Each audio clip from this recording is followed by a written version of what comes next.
បានជំរាបសួរបងប្អូនទាំងគ្នាសម្រាប់ថ្ងៃនេះខ្ញុំមានវីដេអូមួយចង់បង្ហាញទៅកាន់បងប្អូនទាំងគ្នាបាទសម្រាប់ម៉ូតូនេះគឺជាម៉ូតូរបស់អតិថិជនគាត់បានយកមកធ្វើ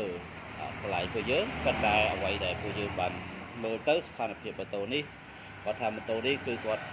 ទុកចោលយូរហើយអត់ដែលប្រើទេឥឡូវនេះយើងកំពុងតែគាត់ថាឥឡូវចង់ប្រើវាប៉ុន្តែយកមកធ្វើហើយការធ្វើហ្នឹងអស់ប្រហែលដែរអញ្ចឹងណាហើយយើងក៏កំពុងតែឆែកសម្រាប់ជូនគាត់តើវាមានបញ្ហាអីខ្លះព្រោះម៉ូតូធម្មតាម៉ូតូដែលយើងទុកចោលទី1សាំងគឺវាខូចហើយសាំងខូចហើយក៏ម៉ូទ័របូមសាំងក៏វាខូចដែរឥឡូវនេះយើងកំពុងតែដោះធុងសាំងលាងហើយឆែកទៅលើម៉ូទ័របូមសាំងអត់ដើរទេហើយក៏មានកណ្ដុរកលាតអីនេះច្រើននៅក្នុងនេះហើយមើលស្ថានភាពម៉ូតូគឺពិតជាទុកចោលយូរមែនបាទឥឡូវនេះយើងកំពុងតែដោះលាងក្លុកជាងធុងសាំងឡើងវិញឲ្យស្អាតហើយយើងក៏ឆែកទៅលើម៉ូទ័របូមសាំងគឺម៉ូទ័របូមសាំងវាឡើងក្រហមអញ្ចឹងបាទឡើងក្រហមអញ្ចឹងមានន័យថាយើងទុកសាំងចោលយូរវាឡើងធ្វើឲ្យសាំងខូចសាំងខ្លាចជាសាំងស្អុយប្រើលេងកើតហើយបើសិនជាធ្វើឲ្យម៉ូតូឆេះគឺវាអត់ឆេះទេបាទហើយឥឡូវយើងកំពុងតែលាងធុងសាំងហើយយើងដូរម៉ូទ័របូមសាំងហ្នឹង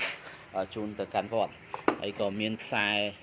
ប៊ិចសាំងក៏វាខូចដែរទើបតែយើងតែកាត់តដូរថ្មីទេបាទអញ្ចឹងប៊ិចសាំងនេះបើសិនជាវាដាច់ម៉ូតូអាចវិលប្រឡងបានប៉ុន្តែអត់មានភ្លើងមកវិញតួទេបាទឥឡូវយើងកំពុងតែដោះលាងហើយកំពុងតែធ្វើវាជូនទៅកាន់គាត់បាទហើយឥឡូវយើងកំពុងតែយើងបានដូរអគុយមួយចំនួនដើម្បីតេស្តមើលតើវាមានអាចដេកបានអត់ឬក៏យ៉ាងម៉េចបាទឥឡូវដេកបាននេះហើយប៉ុន្តែយើងមើលធុងសាំងគឺធុងសាំងពិតជាអត់ល្អហើយបន្ទើបបូមសាំងក៏វាមានបញ្ហាខូចការគីឡូវាអត់ឡើងទេបាទឥឡូវយើងកំពុងតែលាងសម្អាតហើយយើងនឹងដាក់គ្រឿងចូលឡើងវិញតើវាអាចដំណើរការបានឬក៏យ៉ាងណាយើងនឹងចាំមើលបន្តទៀតយើងតាមដានបន្តទៀតបាទអញ្ចឹងអរគុណច្រើនសម្រាប់បងប្អូនទាំងអស់គ្នាបាទអរគុណ